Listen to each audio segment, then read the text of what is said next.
Lord, I need your guidance today. Panginoon, maraming salamat sa araw na ito. Maraming salamat at lagi kitang kasama. Kaya nagiging safe ang lahat. Kaya nagiging magaan ang lahat. Patuloy niyo po akong samahan sa araw na ito. Panginoon, kailangan ko po ng inyong biyaya ngayon. Kailangan ko po ng blessings niyo sa araw na ito. Kailangan ko po ng inyong provision para sa akin at para sa aking pamilya. Para sa malaking tulong niyo sa akin, Lord.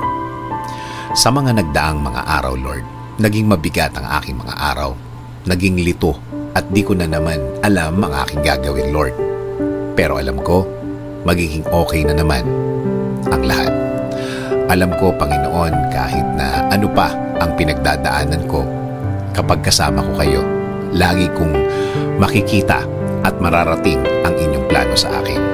Ang mga gusto niyong gawin sa aking buhay na makakabuti sa akin. Kaya ngayon, Lord, dasal ko po na pagaanin niyo na po ang aking sitwasyon ngayon. Bigyan niyo po ako ng wisdom para mas maintindihan ko po ang aking pinagdadaanan ngayon. Bigyan niyo po ako ng guidance sa araw na ito. Bigyan niyo po ako ng katahimikan ng isip. Alam ko po, Lord, na hindi na magtatagal, mararamdaman ko na po ang inyong kamay na gagalaw sa aking buhay.